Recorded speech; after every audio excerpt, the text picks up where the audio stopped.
So, colleagues, it's great to be here and to see you in Birmingham. And since we're such a small group, I think it's kind of very helpful because in a way, this is quite a complex and difficult subject area, as I'm sure you're aware. And so I would say to you, please feel free to ask questions, interrupt, be difficult, be encouraging, whatever, as you wish. Let's see how we go. I have a number of PowerPoint slides, but essentially this is kind of self-made with a lot of help from various references and pictures and all sorts. And so I'm kind of quite happy to stop at any time, because in a sense the subject area is so dense that I feel that it merits much debate and consideration. And actually, in prefacing the whole thing, I wanted to say that the experience of being on the University Ethics Committee, which has got around, well, it was 10 schools, it's now 4 faculties. Within that, there are multiple disciplines and sub-disciplines, everything from engineering and science right through to humanities, arts. It's actually very, very interesting, as I'm sure some of you here have experience of having that kind of complexity of viewpoint and a diversity of viewpoint in terms of informing ethical decisions, because I think, in my experience, they are not easy. So, we said that the Wiley BJET seminar would be on ethical leadership, in my case, in terms of educational technologies research, and I was particularly interested in this notion of primum non nocere, and apologies if I've not pronounced it correctly. My Latin isn't great, you know, I kind of deserted it many years back. But I think for me that was a primary kind of consideration, was the issue of not doing any harm, particularly in this era, I think, when with new technology research accelerating, with the amount of data that is available, accelerating so swiftly, what is it that we mean by harm? I note that the BERA ethical guideline actually says detriment. For me, I think harm is slightly sharper edged, if you like, coming originally from medical research, biomedics, I believe, but it's got a long, long history before that. You know, I mean, people have referenced it back to Aristotle actually, but that's not quite correct when one looks at the literature on it. But nevertheless, the issue of not doing any harm, however you phrase it and wherever it comes from, I think is a key point in terms of ethical leadership. I want to begin with a story. As I've noticed, quite a lot of the big data seminars do. I've been to, seen a range of them, and they tend to begin with kind of like the human dimension in terms of a story. So if I could take us back to my mind in New Year's Eve 2010, I was in Northampton and I was enjoying a nice New Year's at the in-laws, my sister-in-law's house, expecting to have a pleasant stay there. And my daughter was in Utrecht at the time. And I had a phone call from her to say how suddenly a rash that we had seen on her leg, which looked like painted spots, which was rather strange to me and her, which I thought was just an allergy and would go, had actually developed markedly to be all over her lower body. I mean, very severe and large blotches. And not only that, she had developed very, very swollen legs, and also the tummy area was extremely it was extremely painful. The extent of the pain was such that it was agony. I mean, she had to basically lie in bed for 3 days, you know, during the time before she could come back to London. They admitted her into the emergency services in Utrecht on the morning of New Year's Day, and of course I was going out of my brain and immediately rushed back to London. They diagnosed her in Utrecht with vasculitis, and I kind of didn't know what this was, immediately did loads of research, worked out which would be the best hospital in London from all the hospital reports to put her into when she came back. And the second she came back, you know, after she settled in for a few minutes because she was in such pain, we took her by taxi. And I'm mentioning the name of the hospital because I wanted to talk to you about what really happened, but I think we probably should exclude the name of the hospital, so that's one of the issues. So it was King's College Hospital in London, and I chose it because they have an expert sort of clinic in terms of vasculitis. So, having got her in there, basically, it ends up that her condition is not just simply vasculitis, but a condition called Henoch-Schönlein porphyria, or leukocytoclastic vasculitis, which is a small blood vessel vasculitis, and fewer than 1 in 1 million female adults ever get this. It's quite common in children, which is quite interesting, because there's kind of quite a lot of difference there. But there's no proven cause, because it's an autoimmune kind of systemic condition, and the treatment is very, very unsure. People are very unsure. Because the number of cases is so small, they haven't been able to do robust clinical trials. And people here who are medical experts, you know, I'd welcome your discussion on this later if you're interested, because I'm just a lay person. And so I was kind of frantically finding out as much as I could about this condition. Now, what I wanted to talk to you about, and the reason why I'm mentioning it now in the context of this seminar and big data and all that we're thinking about in terms of ethics, is that to me, this was a very good case study of what occurred in terms of the use of data, in terms of the way that research was carried out, in terms of the way that treatment was influenced by evidence, and in terms of the outcome. She was in hospital for, well, it was around 3 months continuous, but she had 3 or 4, I can't remember how many now, emergency admissions during that time, where they kept discharging her because they kept thinking it was benign. And, you know, no discredit to the hospital or anything there, because it's a very difficult condition to understand. And one time she was actually discharged and I had to take her back the next day, vomiting blood. I mean, that is the extent of the difficulty that was involved. What's interesting, though, is it's a very severe condition which then just ends. And so after about sort of 6 months, it sort of fades away and that's it. Apart from a lingering kidney issue, which is to do with loss of protein. And that kind of has carried on to this day and she's still being treated.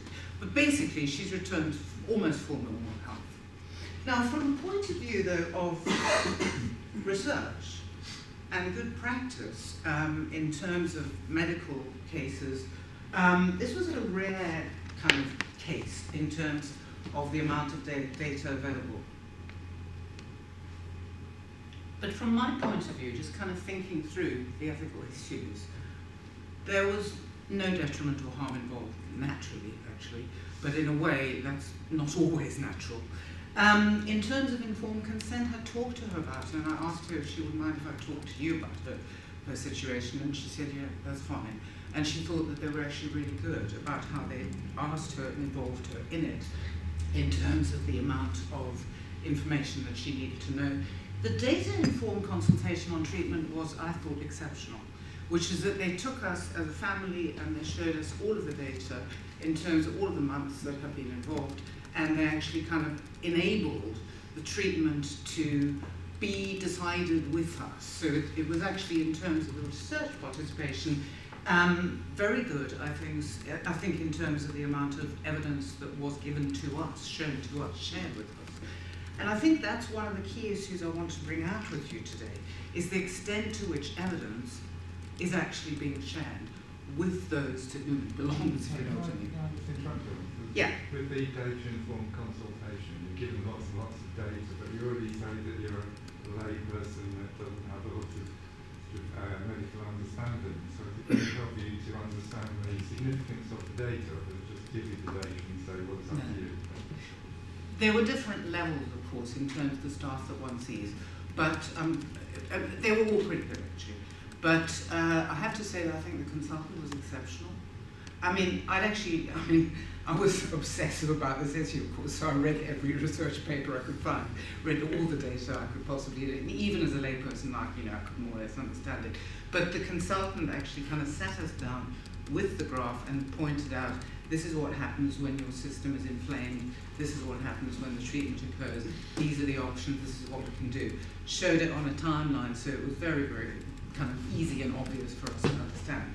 Very good question, though, because the question of informed consent, I think, is a key thing that we're wanting to talk about today, in terms of the extent of voluntary participation in research, in actually taking forward practice as a result of research. So the question of informing people is very important, because we do, as you indicate, take things for granted sometimes. And there is kind of a dismissive attitude sometimes that people actually, are following you when they're not. So I asked her, and she said, yeah, they were pretty good. In terms of anonymity, confidentiality, that was all fine as regards sensitivity and privacy, no problem. I asked her about no coercion, and she said, no, that was entirely voluntary. But as a sick person, she did sort of feel she should participate. She didn't actually sometimes feel like having all her bloods taken all the time, but it was okay. She didn't, she recognized the next point, which is the worthwhileness. However we term it in terms of research, what is the benefit of the research? And in her case, because she's such an unusual population in terms of being a female with this condition at her age, because she was early 20s, the worthwhileness was immense. And I think also from this seminar point of view, what impressed me was that the research was linked very usefully, very helpfully with the treatment, as I mentioned, but also with postgraduate teaching, because she had quite a lot of kind of students who came to see her, and they prodded her and had a look at her, and it's sort of, oh my God, another person coming to have a look at me. But she kind of took that all in good heart. But the way in which that model works, I thought, is very helpful in terms of looking at other fields of knowledge. So, having looked at that case briefly, individual stories.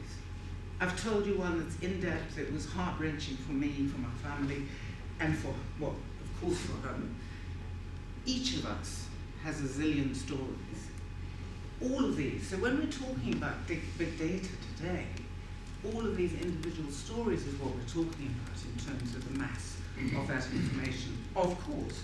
But I just thought I'd point it out, because the next thing I want to talk about is a problematic case. Now, sorry about all the writing on there, but it can be summarized quite quickly. Loads of this is in the public domain.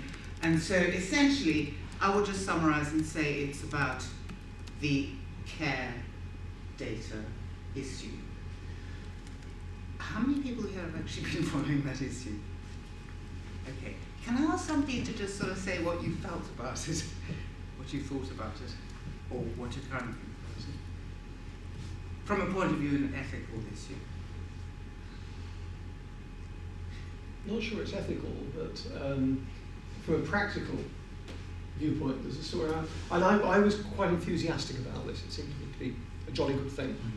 Until I bumped into reality about 2 weeks ago, when I was talking to my healthcare provider, my travel healthcare provider, who admitted that they had no medical training, and they were working from a script.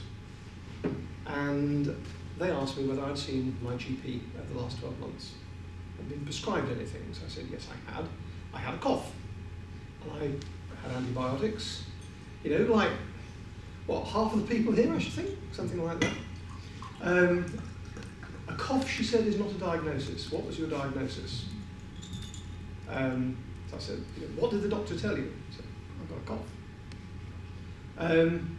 I had to go back to the surgery. I had to speak to the doctor on a one-to-one basis to get a diagnosis that they would accept because it fitted their pattern.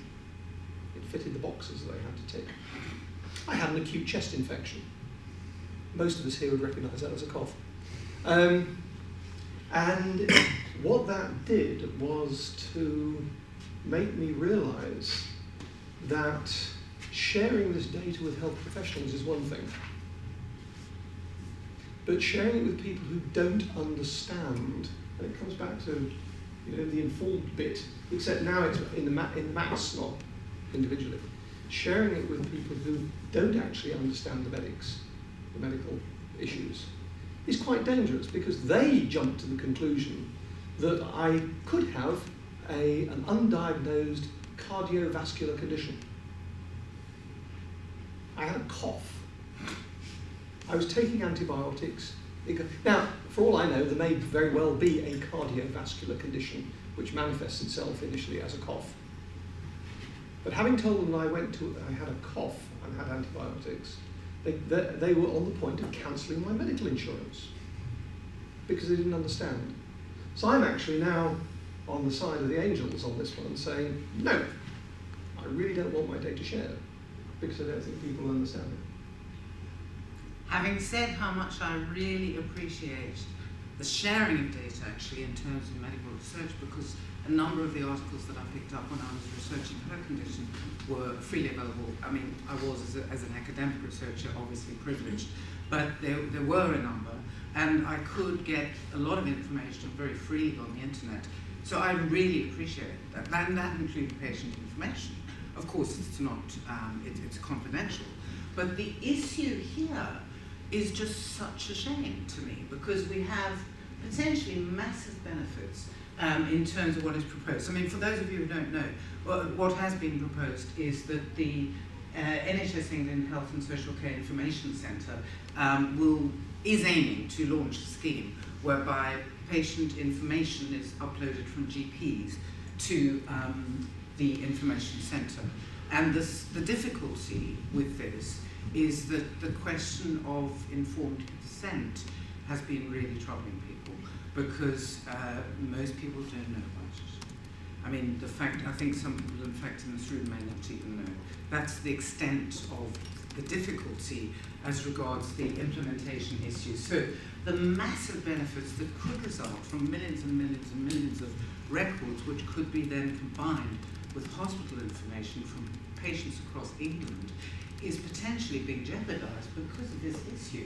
So, I mean, we could be a global, health leader in this area if we could only get it right in terms of implementation. But the problem is that people have been extremely concerned about the fact that the pseudonymizing of data would not necessarily work. In other words, and there's been numerous examples in the press, which is that you take, 2 or 3 different aspects of data from one person and combine them, and you can immediately identify.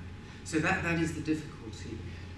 So these are just kind of public comments that are available on the web, and lots of them, in terms of the way that the leaflet doesn't explain about care data. It's not actually enabling people to give informed consent. People are talking about it as being one of the worst fiascos of the current government, and so on and so on.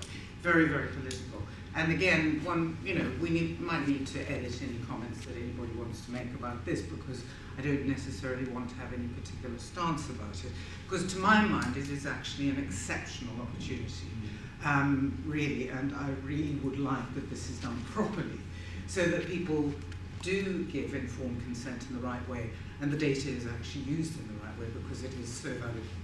Do you want to say? Yes, of course, one of the problems with this process is that the data that's collected is going to be made to anybody who wants to purchase it. So it can be used for all kinds of commercial purposes, and therefore immediately moves outside the area of direct medical control. And that is a very different issue from having data that is collected together for medical purposes, for research purposes only. Exactly. And I think that fudge that has been made in the way that it's been presented needs to be clarified, so that people can be clear whether this is collected for medical research, fine, or whether it's collected for commercial purposes, which could have all kinds of issues, and you just illustrated one of them. It could impact on people's insurances. And I think that's what made some people so angry. So there's been a significant campaign about this, and as you know, the scheme has been stopped for the next 6 months while people kind of try and work it out. I think personally, we can debate it, but personally I think there are very severe risks with actually commercializing and selling any of the data. Do you want to say? Could I just mention an initiative called Patients Like Me? I don't know if you've heard of that, but that's where people voluntarily put information about their condition. And that's a global, just to get that first paragraph there, there isn't a need to do that from the NHS's point of view, because there's a huge amount of data that's already been collected via the Patients Like Me website. And that's live information that people submit. Which is marvelous. Anonymously. Yeah.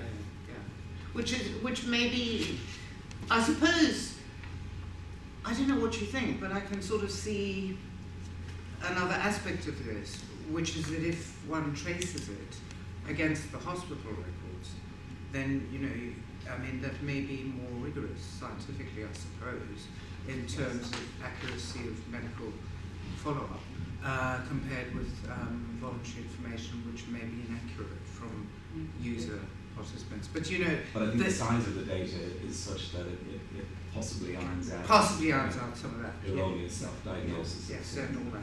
Yeah. So that's a very, very interesting point. That's where we're going in terms of big data, basically. The potential of that, which is marvelous. So maybe they just have to abandon it. I don't know. I don't know what's going to happen with this one, but it's a very interesting debate to consider. So, having considered those two little cases, one, from my point of view, exceptionally good local case, and one highly problematic one, I'm just kind of citing NASA's Solar System Visualization Project there in terms of the vast universe possibility, and kind of rather nicely, dramatically visualized in terms of the potential for, well, in this case, it's compiled hundreds of terabytes of information, and they do that every hour, basically. So the issue about the extent, and others will talk about it more knowledgeably than I this morning, the extent of the big data that is available to us now, and the, I think, did I read a statistic to say that something like 90% of the world's data has actually been created in the last year or something, in terms of the acceleration of what is occurring? It is absolutely massive. And the wonderful potential of that is one thing that I wanted to raise attention to, in conjunction with what Nick had written in the Wiley BJET poster for this event, which is this notion of combining data sets, of course, in terms of statistical power, takes us in terms of education research or educational technology research away from these, well, often very diligent, very nice little case studies we often have of people in the classroom kind of talking about a particular piece of kit that they've tried out with their group, which is great. There's nothing wrong with that, but I'm just saying I think the field has been dominated by, fairly small scale studies in many cases. Again, nothing wrong with that, we want to keep them, but I'm just saying we have potentially a huge amount of power in terms of the statistical significance of the use of new data sets. And those powerful tools, the second part of our discussions today, as Nick has pointed out to us, actually can have unexpected and undesirable consequences. Now, I've got, the usual zillion slides, but I'm quite happy to step through them lightly and come back and change at any point if you feel that there needs to be more discussion or debate. So just say if you do. But what I was going to talk to you about was, firstly, as I said, the data story. Next point, just a few ideas on the good news issues in terms of the trends of educational technology research. Raising again some problematic ethical issues.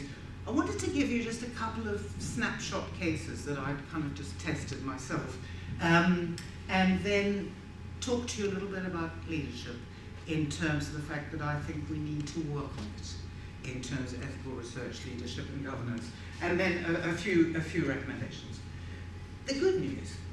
Well, I was actually listening to a speech from a guy from the National Statistics Agency who was giving a very interesting talk at Greenwich recently, and said it's the best time ever for social sciences research, and actually I think it is, in terms of EdTech, because of the public data sets available to us, the open access publications, the speed, size, the power of technological advances, and really, as people will talk about today, the new field of learning analytics and the way in which meaningful data patterns now we can use them to actually help and inform effective learning. So I don't know whether you would agree, but I just think we are extremely lucky in the kind of set of circumstances we have facing us at the moment in terms of what is the good news side of things.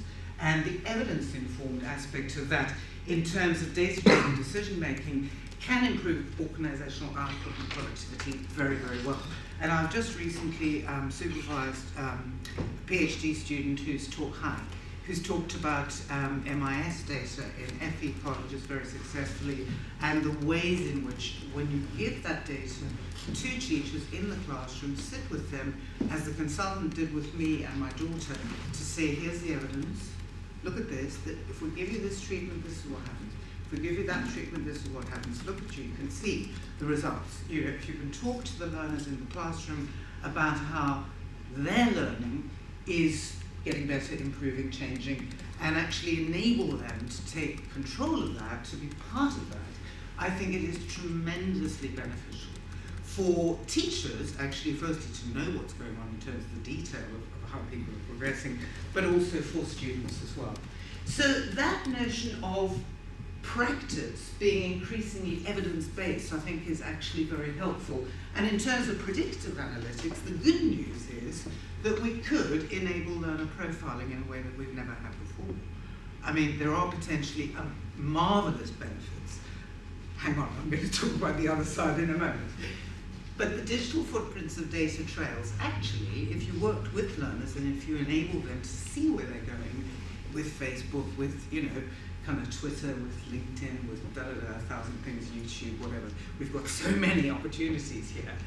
How could you utilize that to encourage people to help them as regards interactivity and learning? And so that learning analytic perspective, and there are people here who are more expert than I am on it, in terms also of developments in neuroscience, in terms of developments of worldwide big data sets, information that we can have. And the number of free available data sets is incredible. I mean, I was looking at the list of it. I was going to put the list on the thing, and then I thought it's just too many, I can't do it. But even if you just begin to look at Google's public data sets, and InfoChips and all sorts of chips and others, there is an amazing collection of data out there.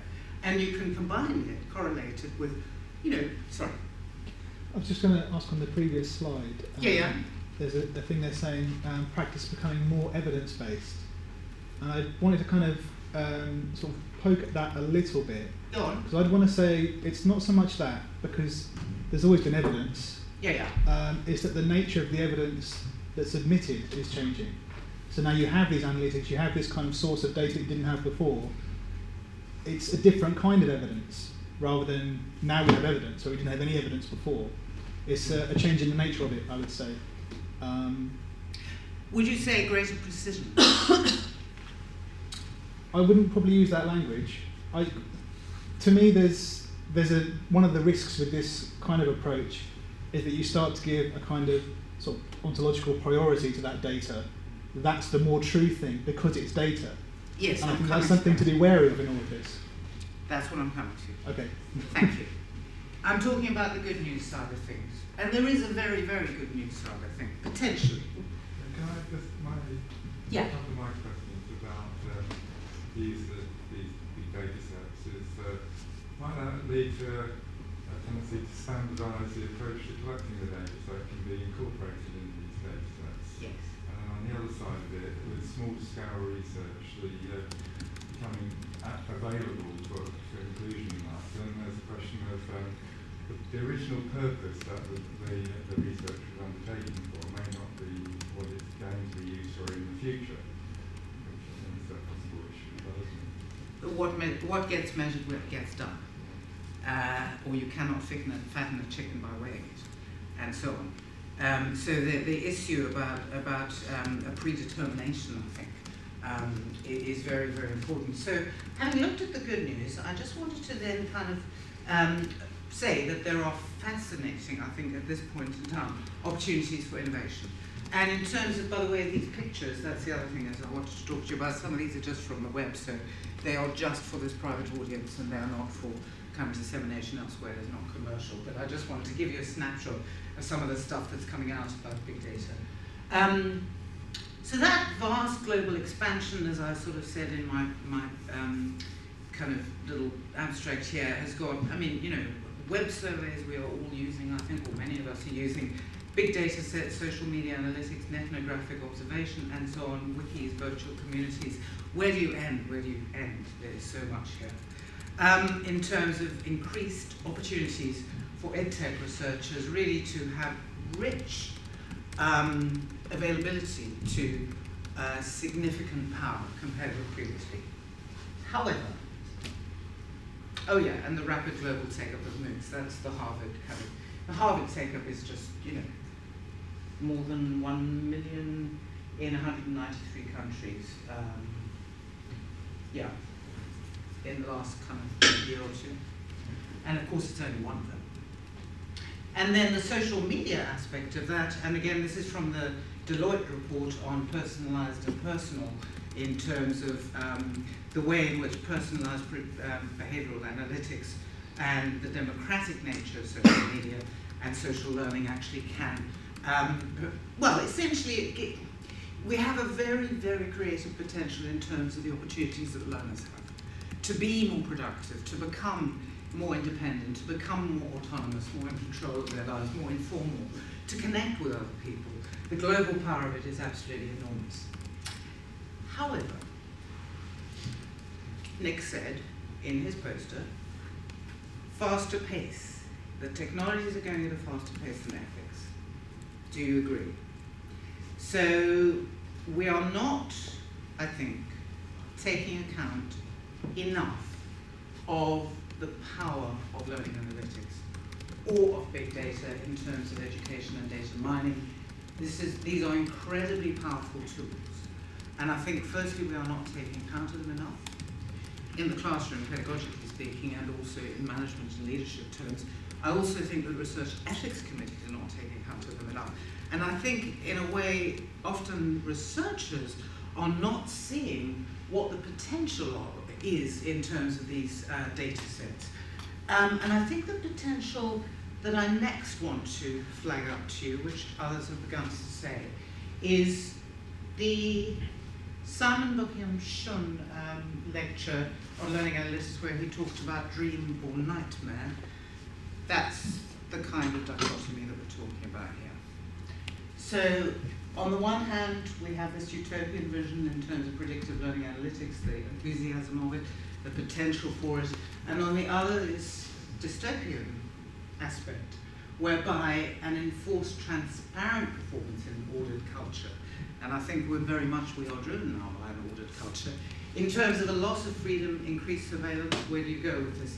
Lack of informed consent, risk of identity theft, fraud, and so on. And so on. It ends up being a complete nightmare. So I'm turning you for a moment to the dark side. Where do you go with this?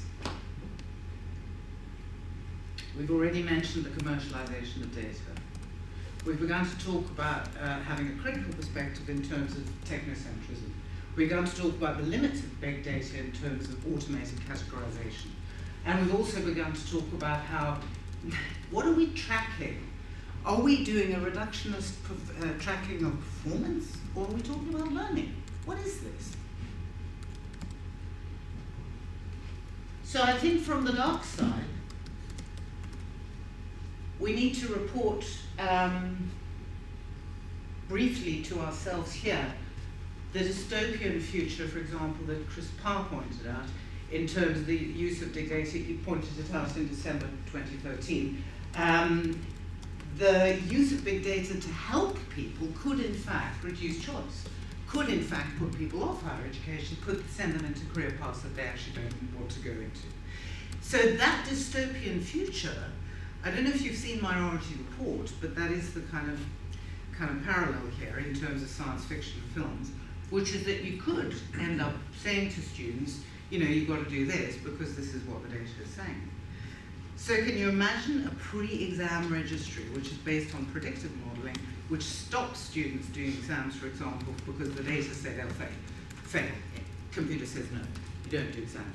You then diminish the opportunity for students in terms of their motivation, and you potentially cut off life chances.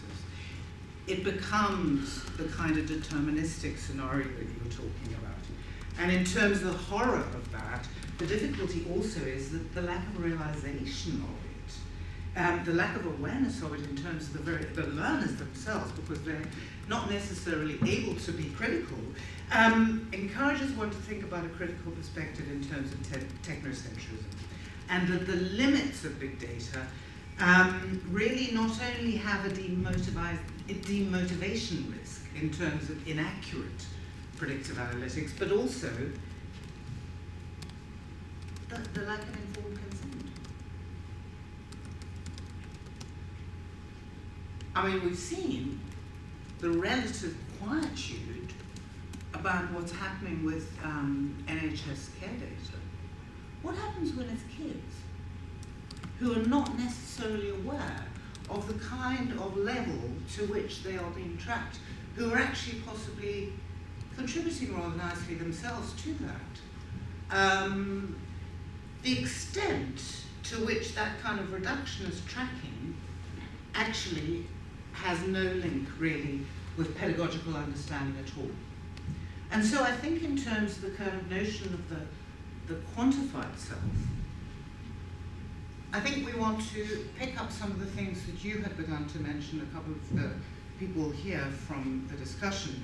You were noting, that measurement is not reality, analytics is not reality, they're just models. And in terms of that lack of neutrality, does the league table, as you were beginning to, I think, suggest, determine you in an ordered culture? I mean, you're coming from XYZ place, this is you, that's it, and your future, in a sense, is determined.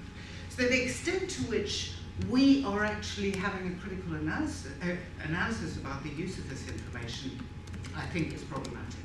And in terms of the reason and process for the way in which we use learning analytics, I think we need to not only recognize the amazing potential, but also to be very clear about the difficulties involved.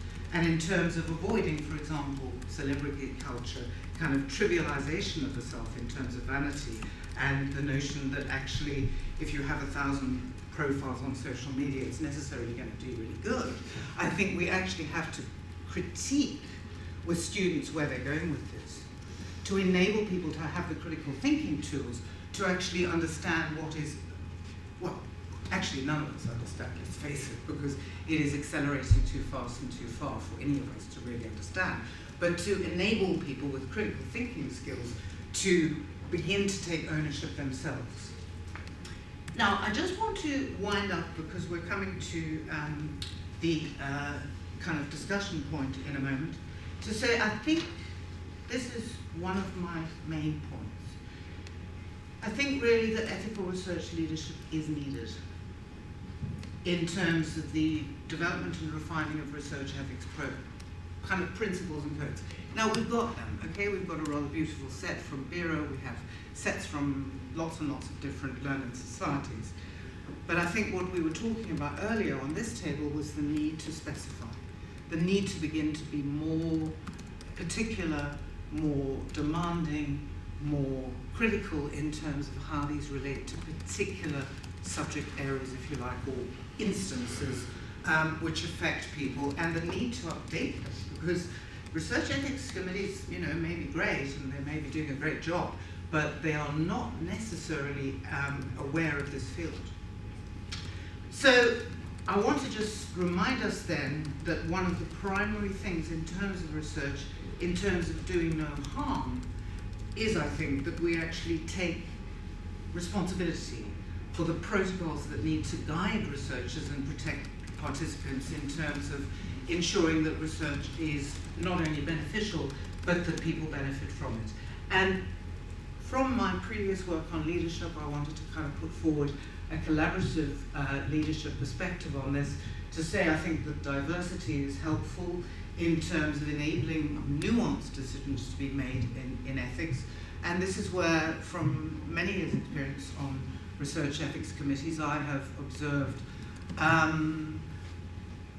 the very great power of people with different backgrounds coming together to actually kind of look at an ethical problem and to look at it from their perspective in a way that one agrees that one will shape together the best thing for that instance.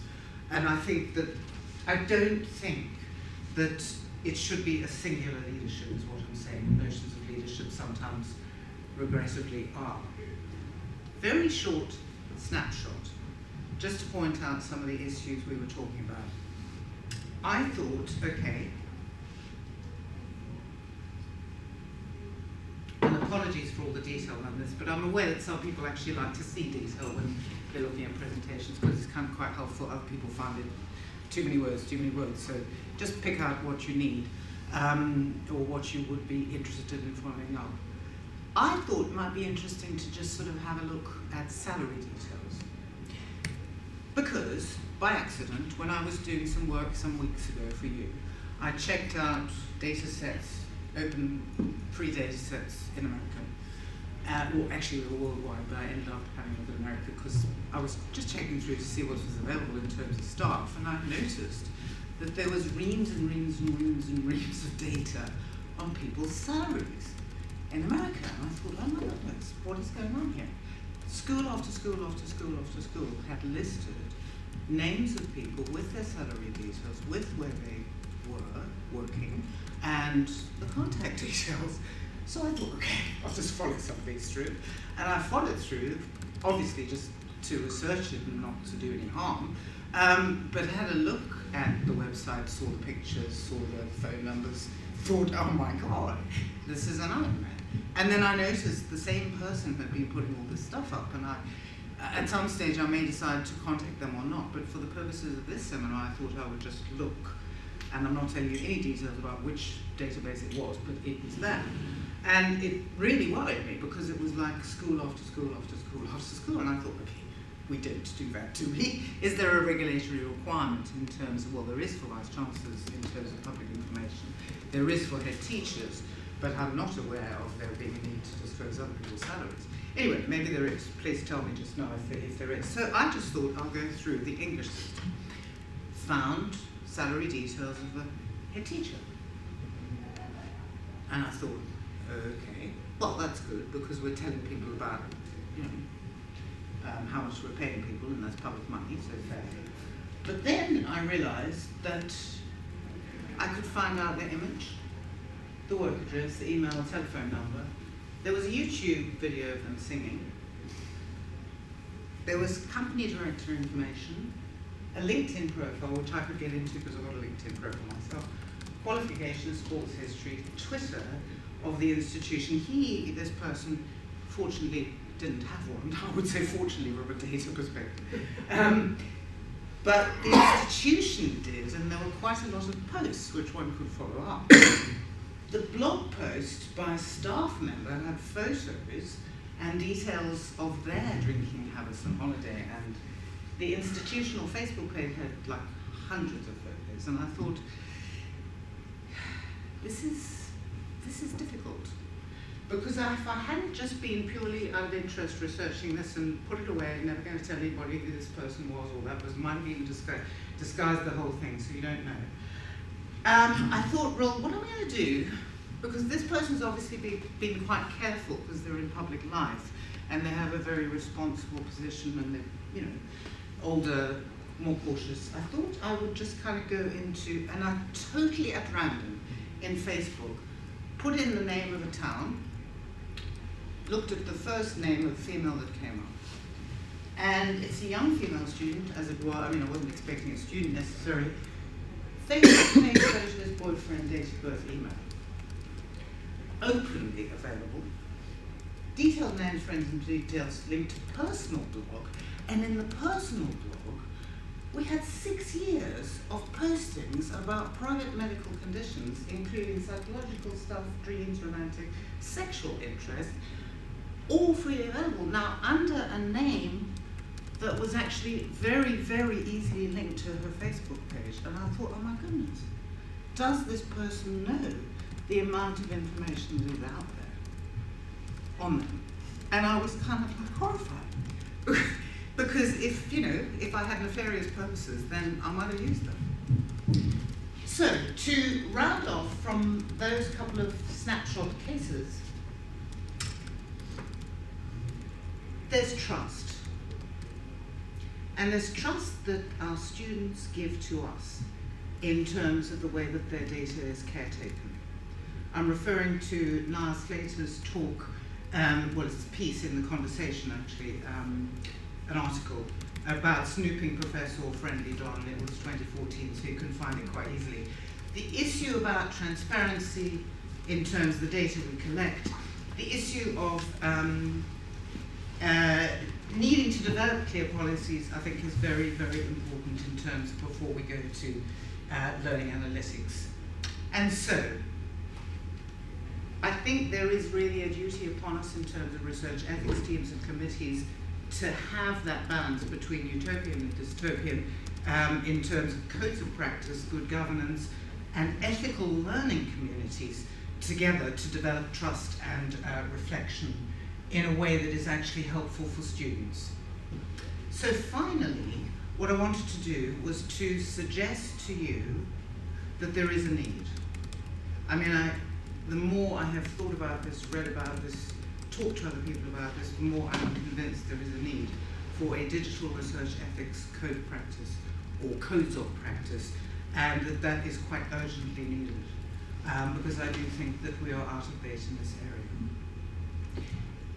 I also think from some of the articles that I looked up, again, very interesting in terms of research ethics, the journal in that field, the notion of having a kind of learning community in terms of this moderation that we need to try and achieve between the utopian vision and the dystopian and technocratic arguments and cultural arguments or whatever. There's a need for a dialogue there, which is an ongoing processual dialogue which actually does not end ethics. So it's not at the end of your ethics application, tick, and then you're done. I actually think it's part that we need to take responsibility ourselves for. And in terms of leadership, then I'm talking about, and I'm winding up now, Nick, because I know you're looking a little as if we need to. I think leadership is at every level, and I think leadership is in the people in this room, in the learners themselves, in the teachers themselves, as well as in the management structures of the Research Ethics Committee. So in terms of that, I wanted to say I think it is upon us to enable our learners to take control, to take control of their destinies in terms of their digital histories and to give the data back to the learners. So that those digital footprints in terms of data trails, caution is advised. I mean, I think some in this second case study's age group may not mind too much about, having a lot of stuff out there, maybe.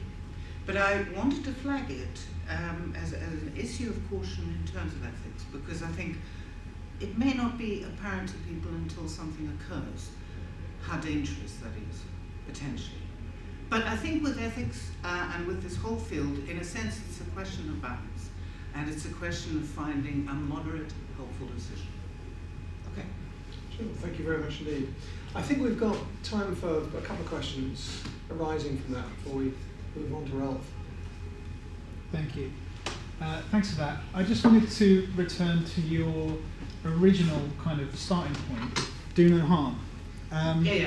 If you're really kind of consistent with do no harm as an ethical principle, you're actually sort of very risk averse, right? Yeah. So in a way, if you apply something like the precautionary principle, why would you be doing any of this stuff, right? Because you just don't know. So there's an issue there, to my mind, about an incompatibility between the principle of do no harm, a kind of negative consequentialism, and the idea of let's experiment with this stuff because there's lots of things that we can get out of it. So how would you try and reconcile those two things? I think that's an excellent point. And it's the policing aspect of ethics committees, which I'm very aware of and which I find problematic. I'm pleased to say that the ones that I've been part of too, the ones that I've been part of have been good in that regard. And that I personally do actually talk to people before they put their ethics kind of stuff in and afterwards and so on, and say to people, look, we're not trying to stop research. We do not want to stop research. We want to encourage research, good research. So what one does is to say, these are the ethical issues. How would you like to address them? We want your research to proceed, but let's just work it through. And so the ethics committee actually does, I mean, I have to say it is very good. I really do think in terms of, we've got a person who's a secretary who follows up minutely with all of the kind of detailed decisions and stuff. There is absolutely a policing aspect, which I think we need to be very cautious of, and that's on the negative side, the nightmare side really. But on the positive side, and I think this is where the balance comes in, is that one enables people to see the results of their research, the beneficial results of their research, can possibly be achieved in another way. I'll give you an example, which is, again, an anonymous example. It's somebody who's a head teacher who did a PhD with us some years ago. They wanted to do some research in their school, and they wanted to collect data from the students. And we said no. And they said, they were very upset, and they said, what? My whole project is relying on this. So we said, no, can you get somebody to help you so that you have somebody who's objective, who comes in, who's neutral, who sits with the students, gives them the questionnaire, talks to them about what it is, tells them it's your study, but says to them explicitly that it will be totally anonymous, so whatever they say will not go down in their record. Because the issue of coercion, he hadn't actually quite realised. This is a very intelligent, very good student, a mature student, and in the end, he was so happy with what occurred, is that I think he came up trumps in Viva and passed it really well. And actually, I think that he really benefited, and he's now talking to people about research ethics. So ideally, I think that kind of what I was trying to say in terms of a nuanced process. And that's where I think the many voices help, where people are very critical, but they are equally supportive in terms of trying to come to a collaborative decision that works. But yeah, your point is actually true. It seems to me that you almost have to just reconfigure that principle to something like minimise harm, minimise the possibility of harm. I think that's your way out, basically. I think we're living in a new world in terms of predictive potential for what may occur with big data. In the end, in the ongoing cycle of what is happening, it may be impossible to predict that you will not be able to be backward configured, if you know what I mean. I think that's what we're living with. I think the problem that we've got is that we've almost gone past the point where we're looking at research ethics committees, we're looking at ethics in practice now. We're now operationalising all of this, and we're aware of the issues, but people are starting to run and do things with lots of data that they may not really understand what they're doing with it, and the conclusions that they're drawing may be based on their own context, their own background, their own bias, and the students have no idea what they're doing with their data. I know. And it's like, if we think 10 years in advance, advances in DNA, for example, will the same sort of thing happen? Whereby now we can go backwards with DNA evidence and find traces. In 10 years' time, will people be able to go backwards? I wouldn't be surprised if people can trace back all sorts of things that we have no idea of now. So in a sense, I think your point is absolutely spot on, which is that we need to take responsibility. And I think, so if like the ethics committee isn't doing a great job, I think we need to help the ethics committee to do a good job, or a better job. If we feel that we're not sure of the data, I think we have to work with each other and ourselves and, ethics committees, whatever, to take responsibility. That's what I'm talking about leadership. I'm talking about us being the leaders, actually, in terms of driving it forward. But naturally, the ethics committee will be as well, and management and so on. But that's why I think it's rooted now. It has to be rooted in the ongoing awareness. And in fact, this article, if I could point you to the Research Ethics Journal by Sage, there is, it's a very interesting edition, which is volume 9, number 4, 2013. There's interesting, there's the whole thing that you're talking about in terms of taking this as a process rather than an end result. Okay, I think probably at that point we need to draw this one to a close. Jill, thank you very much indeed.